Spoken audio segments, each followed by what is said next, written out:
Muy buenas noches, hermanos y amigos, que Dios nos bendiga. Seamos todos bienvenidos a esta magna transmisión de lo que es el estudio bíblico virtual del día miércoles 24 de marzo del 2021.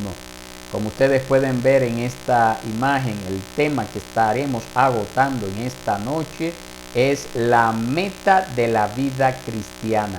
La meta de la vida cristiana. Por favor, vaya si todavía no lo ha hecho, busque lápiz y papel, no pierda el tiempo, venga, siéntese, no haga otra cosa, por favor, para que no esté en el aire, y aproveche esta oportunidad que el Señor le concede de usted venir y aprender un poquito más acerca de la palabra del Señor. Así que yo le invito a que oremos. Vamos a ponernos en las manos de Dios. Vamos a pedir su dirección. Padre bueno y Dios, tú que moras en las alturas de los cielos, en esta hermosa noche nosotros alabamos y bendecimos tu nombre. Te damos las gracias, Señor, por este día, por todo lo que nos has permitido llevar a cabo, por aquellas cosas que también no nos concediste llevar a cabo. Te alabamos por ellas también, porque tú sabes mejor que nosotros. Gracias te damos, Señor, porque tú nos das esta oportunidad de nosotros poder disfrutar de estos estudios bíblicos virtuales. Reconocemos con este hecho de que no es lo correcto, no es lo ideal que podamos estar a la distancia, Señor, pero a causa de las limitaciones que hemos tenido ya desde hace un año, pues damos gloria y honra que por lo menos podemos tener el internet para así poder aprender de tu palabra.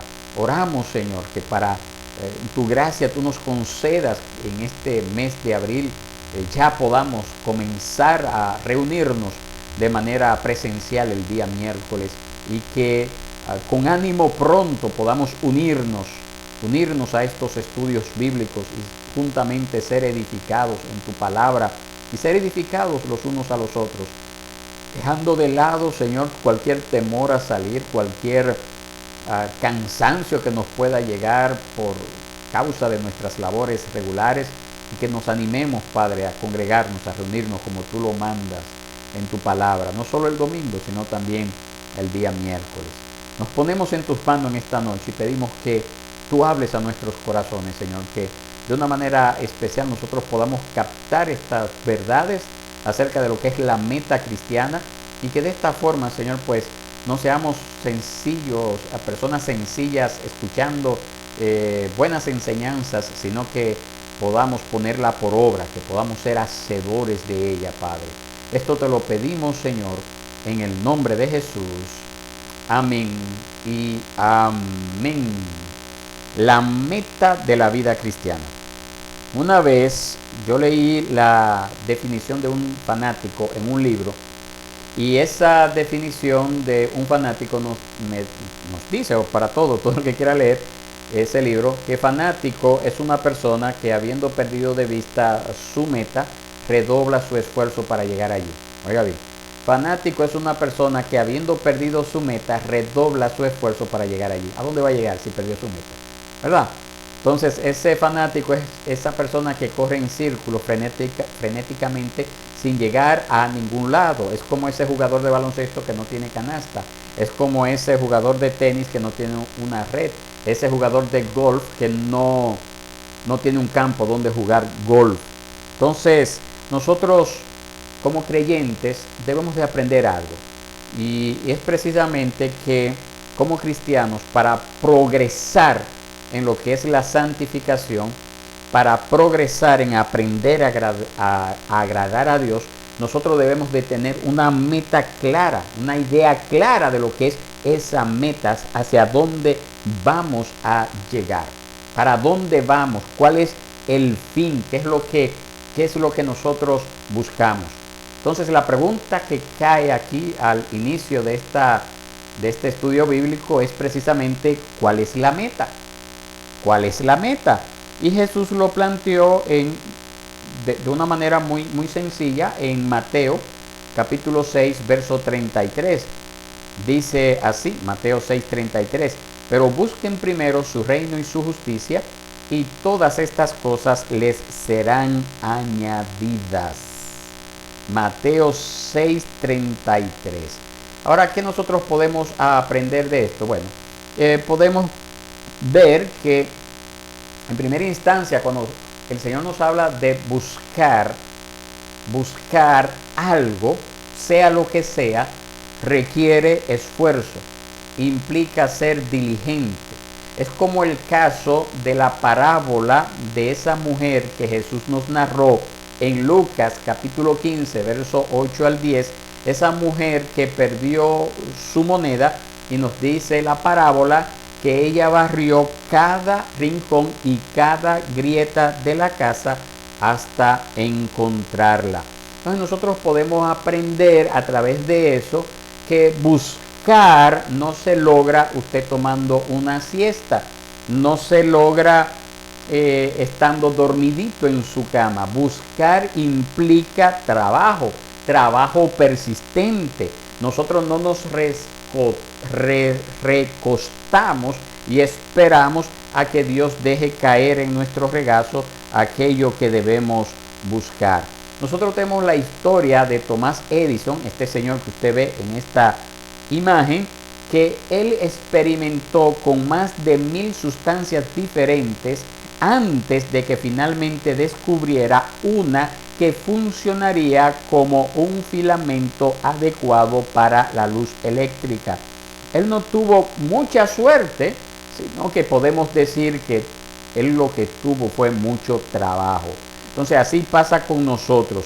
Mientras nosotros aprendemos a agradar a Dios, nosotros debemos de buscar el reino de Dios y su justicia. Y nosotros observamos que Jesús afirmó que debemos de buscar el reino de Dios y su justicia primero. Eso es lo primero, ¿verdad? Lo primero es buscar el reino de Dios y su justicia. Y esa palabra que Jesús dice, que se traduce a nuestro idioma primero, en el original griego connota la idea de mayor fuerza que decir primero. Si pudiéramos utilizar otra palabra para hacer una traducción de este verso, estamos hablando de Mateo 6:33, si pudiéramos utilizar otras palabras, pudiéramos decir de la siguiente forma: pero busquen por encima de todo su reino y su justicia. Pudiéramos decir eso. Entonces, por esa razón nosotros afirmamos que buscar el reino, buscar la justicia de Dios son las cosas prioritarias de la vida cristiana. Son las cosas prioritarias de la vida cristiana. No hay otra cosa más importante que buscar el reino de Dios y su justicia. Ahora tenemos que hacernos una pregunta: ¿qué significa buscar el reino de Dios? ¿Qué significa buscar el reino de Dios?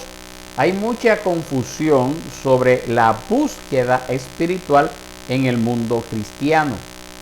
Frecuentemente nosotros escuchamos a personas decir: mi amigo no es cristiano, pero está buscando. Y la pregunta que yo le haría a esas personas: ¿qué están buscando los que no son cristianos? Hay algo que nosotros sabemos por la palabra que ellos no están buscando. ¿Y usted sabe qué es lo que no están buscando? No están buscando a Dios. Porque la palabra de Dios nos dice a nosotros en Romanos capítulo 3, verso 11, que no hay quien busque a Dios. No hay ni siquiera uno. El incrédulo nunca busca a Dios. El incrédulo es un fugitivo de Dios.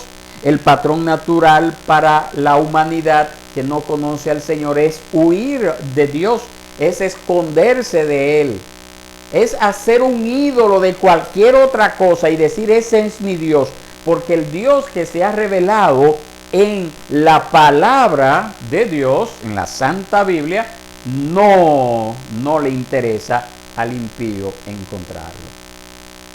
Entonces se inventa un ídolo.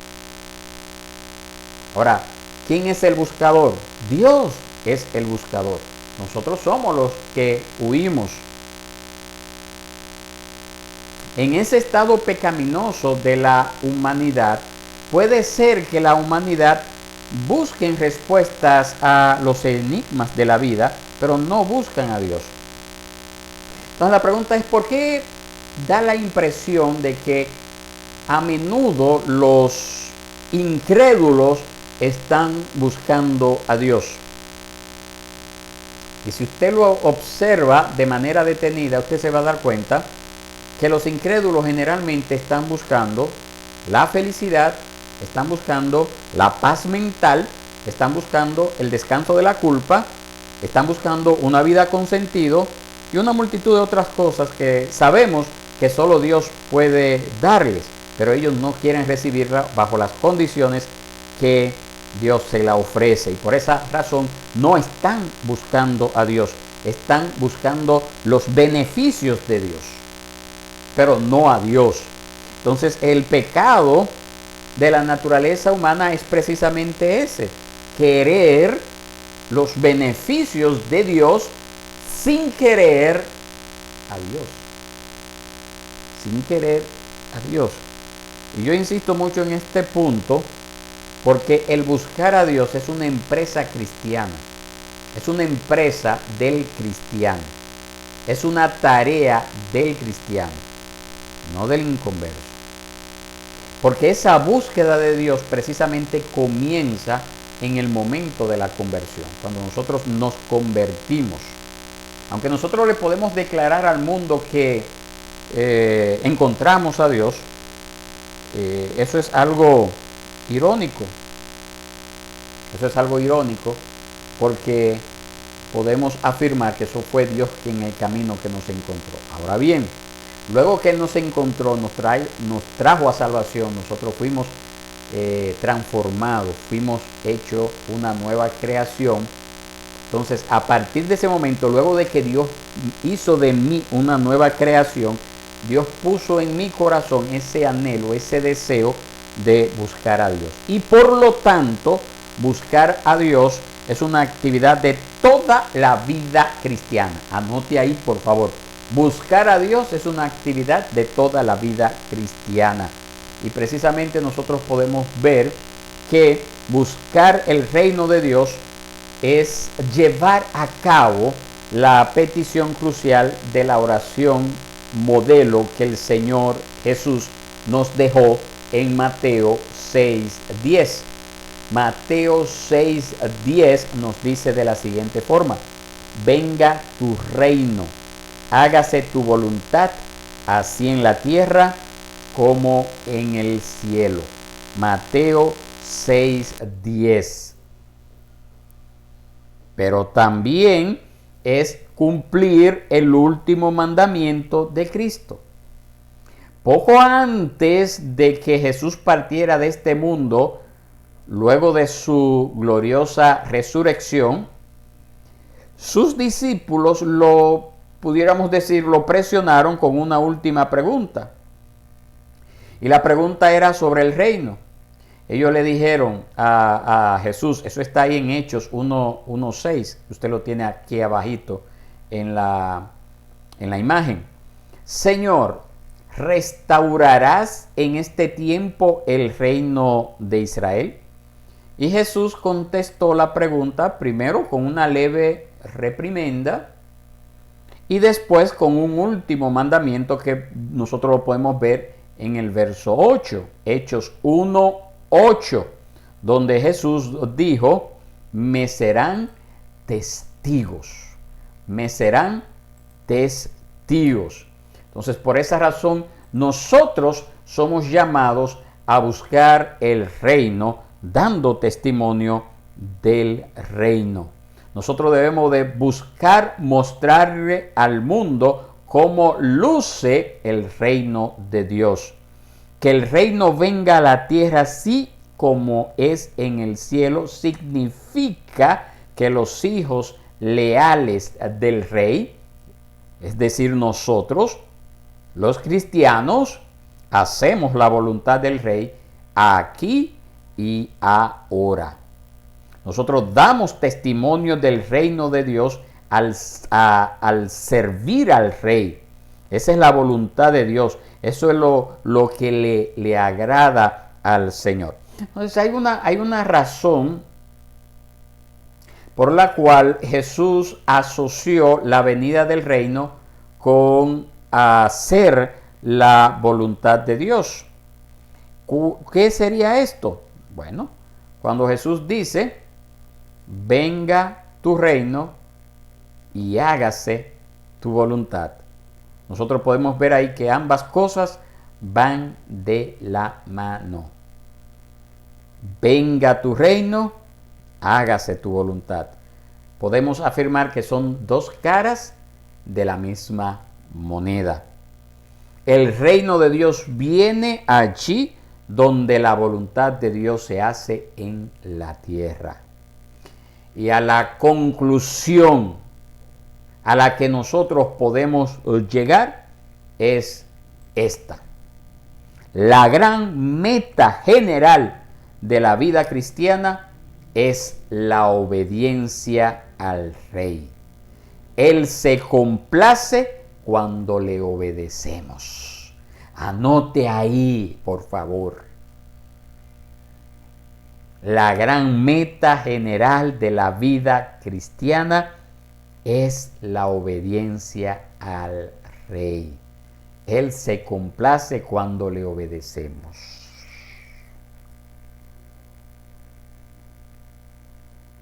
Ahora bien,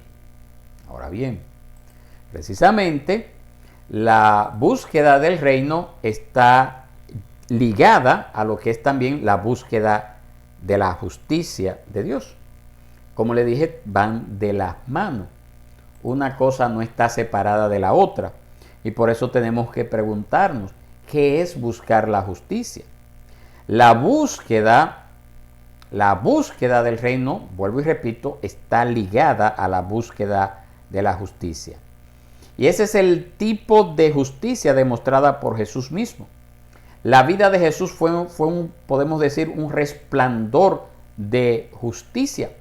Él era el Cordero sin mancha,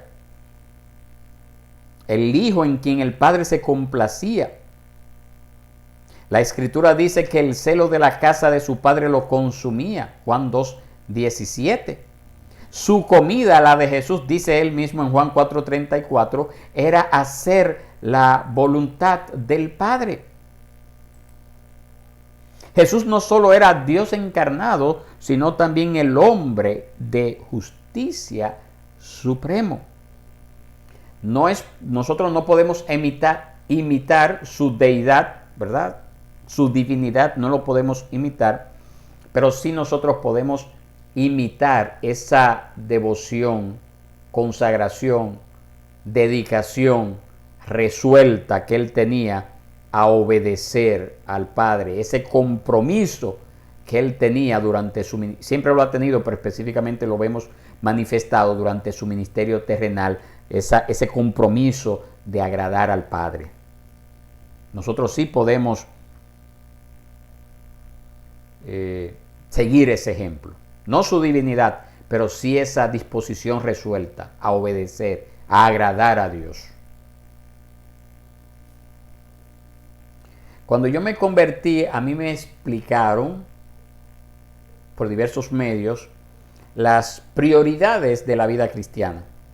Y yo aprendí rápidamente que se esperaba que yo tuviera un tiempo reservado para lo que es la lectura de la Biblia, para la oración, que se esperaba de que yo fuera a la iglesia, se esperaba de que tuviera un tipo de piedad que era evidente al no maldecir, no tener malas palabras en mi boca, no beber, no fumar y cosas similares. Eso es lo que de entrada se me dijo, ¿verdad?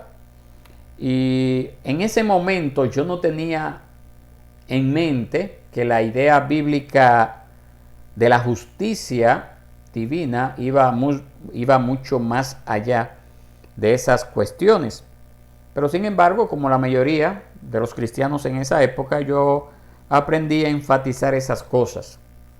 Y rápidamente yo aprendí a utilizar la jerga cristiana, palabras, ¿verdad?, que solamente utilizaban los cristianos. Como por ejemplo, yo no le contaba a nadie nada, sino yo compartía. Cada buena cosa que recibía era una bendición. Y me di cuenta de que, y eso fue después, porque en ese momento no me di cuenta, pero más luego me di cuenta de que yo adopté una jerga evangélica y que no había palabra que yo dijera que no estuviera acompañada de esa jerga. Pero muchos años después descubrí que la vida cristiana es más que simples palabras, vamos a poner entre comillas, santificadas. Yo me di cuenta de que años después, no fue inmediatamente, de que Dios quería más que esas palabras en mi jerga, en mi vocabulario, vamos a decir así. Que Dios quería que yo creciera en mi fe, en mi obediencia a Él, que pasara del alimento de la leche al alimento sólido. También descubrí que esa jerga evangélica en ese entonces era algo que no entendían los inconversos. Ya ahora el inconverso la usa para burlarse de esos evangélicos. Pero en aquel entonces no era una jerga que era conocida por los no cristianos. Entonces me di cuenta que yo había estado más interesado en repetir un léxico de una subcultura que en encontrar la verdadera justicia. Incluso hasta predicando.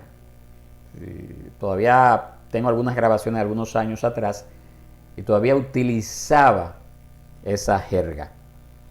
Entonces nosotros debemos de aprender de que la espiritualidad y la piedad no son fines en sí mismos. Es decir, cuando yo me dedico a la oración, a la lectura de la palabra, a asistir a la iglesia, eso no es el fin. Ya esa no es la meta solamente. Ese es un medio para llegar a una meta. Hay una meta más grande que orar, que leer la palabra y que congregarme. No estoy diciendo que eso no sea importante. Es importantísimo, indispensable en la vida cristiana. Pero nosotros debemos de pensar que esto es un medio para alcanzar una meta. Es decir, yo no puedo pensar, bueno, ya yo oré hoy, ya yo leí la palabra, ya yo me congregué el domingo y ya con eso basta. No, mis hermanos. Esas disciplinas espirituales son necesarias para alcanzar la justicia. La lectura de la palabra, el evangelismo, la oración son necesarios para el crecimiento cristiano. Pero esa no es la meta final, mis hermanos. Esa no es la meta. Nosotros sabemos que Jesús fue un hombre de oración, que su vida de oración era intensa, era poderosa, que conocía las Escrituras porque las mencionó durante su ministerio en varias ocasiones de manera de memoria, es decir, se las sabía. Tenía un gran conocimiento de las Escrituras, era espiritual, pero su espiritualidad se mostraba finalmente por una justicia auténtica. Así que su espiritualidad no era simplemente una cuestión superficial. Su vida interior se demostraba en obediencia externa, obediencia aún hasta la muerte. Y ahí es que está la clave. Entonces, si yo le hiciera una pregunta a ustedes, ¿qué es la justicia? La respuesta más simple es lo que le pongo aquí en esta imagen.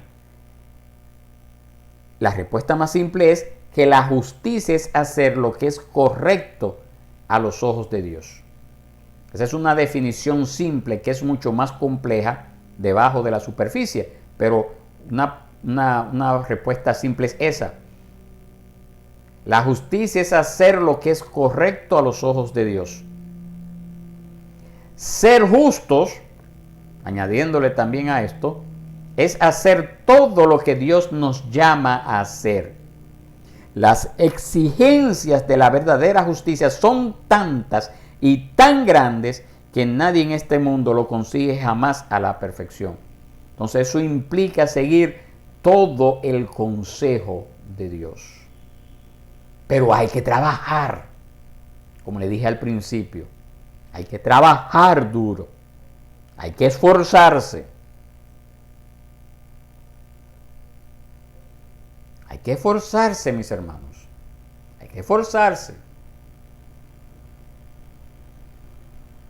En ocasiones las escrituras nos proporcionan a nosotros algunos ejemplos que pudiéramos decir prácticos de lo que es la verdadera justicia. Entonces yo quiero presentarle, antes de terminar en esta noche, algunos ejemplos prácticos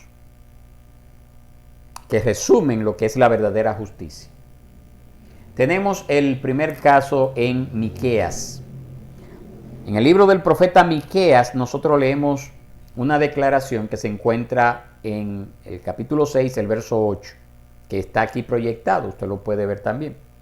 Dice así: Él te ha declarado, oh hombre, lo que es bueno, y qué es lo que demanda el Señor de ti, sino solo practicar la justicia, amar la misericordia y andar humildemente con tu Dios. Justicia, amar la misericordia y humildad. Eso es una tríada que no es fácil de alcanzar. Justicia, amar la misericordia y humildad. Pero Dios quiere que yo me ocupe de esas cuestiones importantes, como lo son la justicia y la misericordia.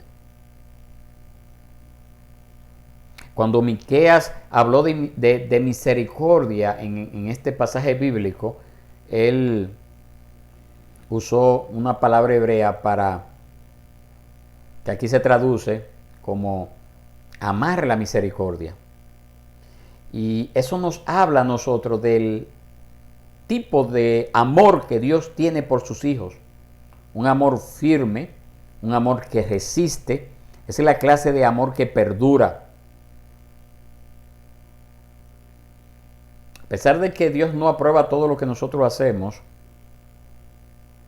Él permanece con nosotros. Y eso es amar la misericordia. A pesar de que no nos trata conforme a como nosotros, por naturaleza, porque todavía tenemos una naturaleza carnal, nos comportamos. A pesar de ello, Él permanece fiel a nosotros. Entonces, lo que es la lealtad y la misericordia, precisamente son cualidades que hacen posible que nosotros, como cristianos, sigamos adelante a pesar de nuestro pecado. A pesar de que le fallamos a Dios en ocasiones muy fuertes, pero a pesar de eso Dios se mantiene fiel. Mis hermanos, y de esa misma forma, así como el Señor se mantiene fiel a nosotros a pesar de que nosotros no actuamos como es debido en todas las ocasiones, de esa misma forma el Señor nos invita a que nosotros tratemos a nuestros hermanos. Muchas veces nosotros actuamos como ese personaje de esa parábola que narró Jesús, que debía una suma de dinero X, y fue donde su amo y donde su jefe, y le dice: yo te lo voy a pagar, ten misericordia de mí. Y el jefe le perdonó la deuda. Y dice que cuando salió de ese lugar, se encontró con otro compañero de él, que le debía una suma ínfima, menor a la que se le había perdonado. Y dice que lo cogió por el cuello y comenzó a estrangularlo y decirle: págame lo que me debe. Y ese otro señor le dijo: ay, ten misericordia de mí, que yo te lo voy a pagar. Y dice: no, y fue y lo echó a la cárcel. Y dice que cuando el Señor se enteró de que ese subalterno había tratado de esa forma a su compañero, dice que se llenó de ira y lo echó a la cárcel, precisamente porque se esperaba de que esa persona actuara con la misma actitud, con la misma misericordia que él había recibido. Pero muchas veces hay algunos que, siendo cristianos, no están dispuestos a perdonar el mal proceder de algunos, cuando el Señor nos ha perdonado a nosotros más que lo que nos está pidiendo que perdonemos a ese hermano. Entonces tenemos que aprender, mis hermanos, a ser personas que demos por gracia lo que por gracia hemos recibido. Hemos recibido perdón, seamos capaces de perdonar. Hemos recibido misericordia, seamos capaces de dar misericordia. Eso es lo que el Señor pide de nosotros. Pero también tenemos el caso de Jesús. Bueno, que tiene mucho que ver con esto precisamente que le acabo de decir. Está en Lucas capítulo 6, verso 31. Ustedes lo tienen ahí en la pantalla. Dice Lucas 6, 31. Y así como quieran que los hombres les hagan a ustedes, hagan con ellos de la misma manera. Eso es lo que nosotros llamamos la regla de oro. Esa es la regla de oro. Cualquier niño puede recitar eso. A cualquier niño en una escuela dominical se le enseña eso. Pero hacerla una parte activa de la vida diaria no es tarea fácil. No es tarea fácil. Entonces hay cosas en nuestras vidas que nosotros pues no soportamos. Hay cosas con las que no estamos dispuestos muchas veces a transarnos. Pero la palabra de Dios nos dice a nosotros que como yo espero que a mí me traten, así yo debo de tratar a los demás. Ahí es que Jesús habla de no devolver mal por mal. Hacer a otros lo que queremos que nos hagan a nosotros es sencillamente un acto de bondad. Eso implica ser atento, ser considerado. Es más que una mera cortesía. Es decir, si yo quiero que me traten de X forma, ¿por qué yo no puedo tratar a esa persona de igual manera? En pocas palabras, es hacer lo correcto, es hacer lo que le agrada a Dios. Entonces la justicia significa precisamente eso. Vivir rectamente, tratar a la gente con rectitud, vivir con integridad personal. Esa es la justicia. La justicia de Dios. Una persona justa es aquella en la que nosotros podemos confiar. Una persona justa tiene una integridad tal que es consistente con su vida. No la vende. Una persona justa es moral sin ser moralista, es piadosa sin ser pietista. Tiene un sentido de preocupación por los sentimientos de los demás. Quiere tratar a la gente con rectitud porque tiene el deseo fundamental de complacer a un Dios amoroso. ¿Entiende usted lo que le estoy diciendo? Pero muchas veces queremos llamarnos cristianos, entonces no estamos dispuestos a obedecer cosas que están tan claras en las Escrituras. Y le damos 1000 vueltas al asunto para no obedecer lo que ya Dios ha hablado.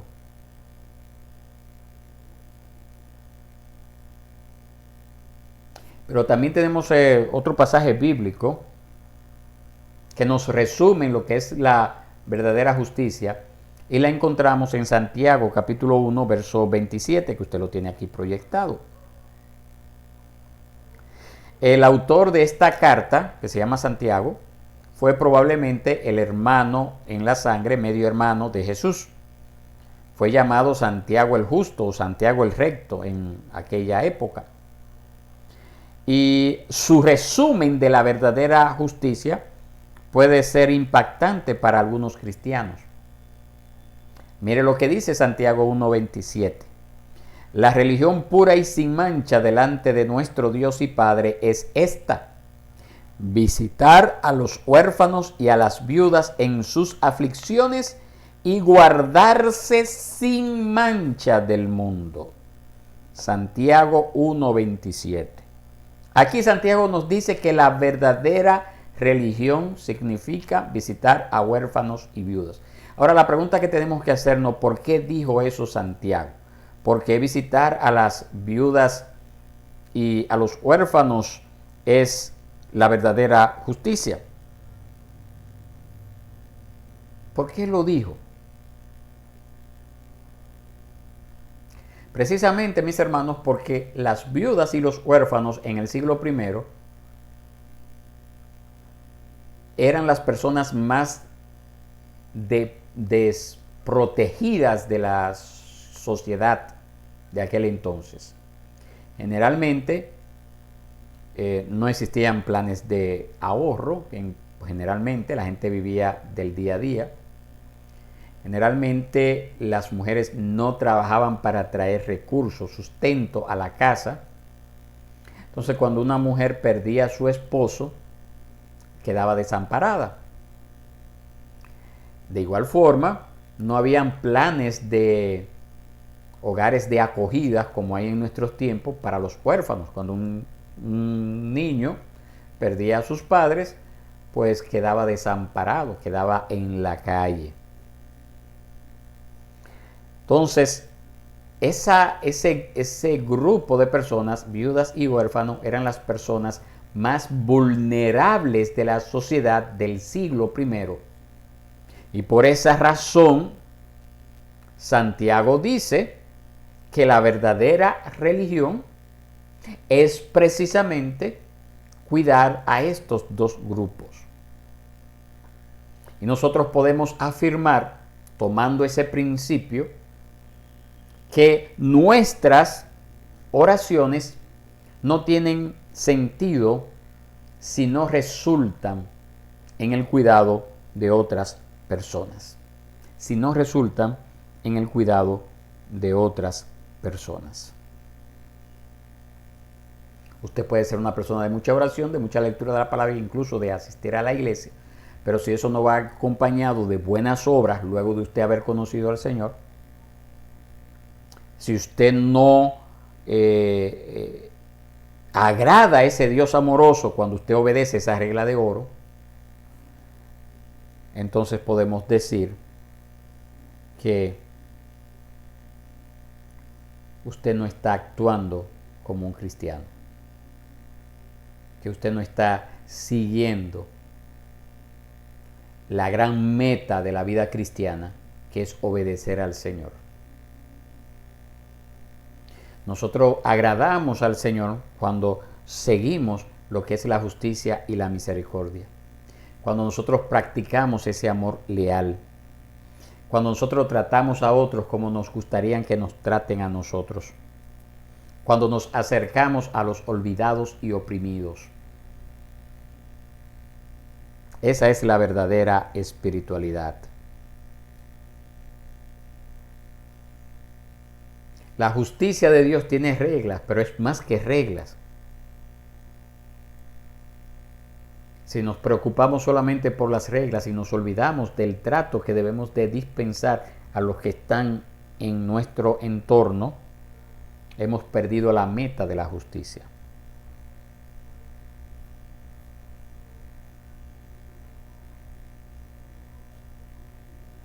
Mis hermanos, nosotros somos llamados a tener una actitud de acompañamiento hacia los que están en situaciones de alto riesgo. Y esa actitud de acompañamiento debe de comenzar primeramente con un profundo deseo de que esa persona no parta de esta tierra sin Cristo. Porque yo podría hablar a ustedes, darle un bocado de pan a alguien que tiene hambre un día. Pero qué gran tragedia sería que esa persona a quien le diese bocado de pan muera, se vaya al infierno, lleno el estómago, pero perdido por toda la eternidad.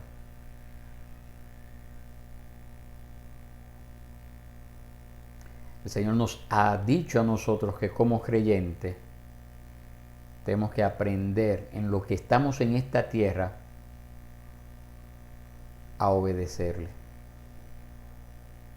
A obedecerle. Que la gran meta de la vida cristiana es la obediencia a Él. Aquí hemos visto algunos principios sencillos acerca de cómo, de qué manera práctica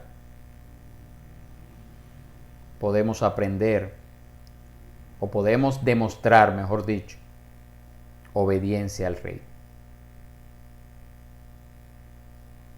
Ahora queda en nuestras manos,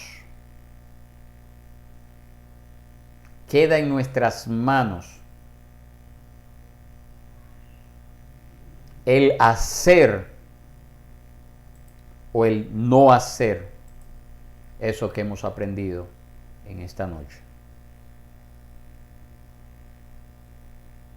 El Señor nos ha dado su palabra.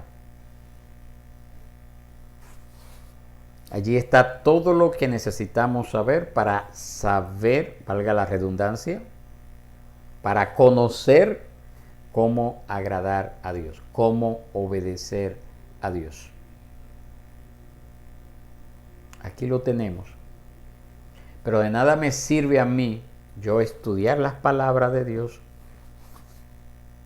yo orar, asistir a la iglesia, si no estoy dispuesto a dar un paso más adelante y obedecer de manera práctica con esos principios que hemos visto, algunos de ellos por lo menos, en esta noche. Así que Dios les bendiga, mis hermanos, Dios les guarde y espero de que usted pueda meditar en esto, y si usted tiene alguna duda, algo que no quedó claro en esta transmisión, por favor, con toda confianza, acérquese a mí, pregunte, puede preguntar, puede escribir también lo que es la caja de comentarios, me puede escribir al WhatsApp también, como usted sienta hacerlo, pero por favor, que no haya ninguna duda sin encontrar usted una aclaración de mi parte. Que Dios le bendiga, que Dios les guarde y será hasta una próxima ocasión.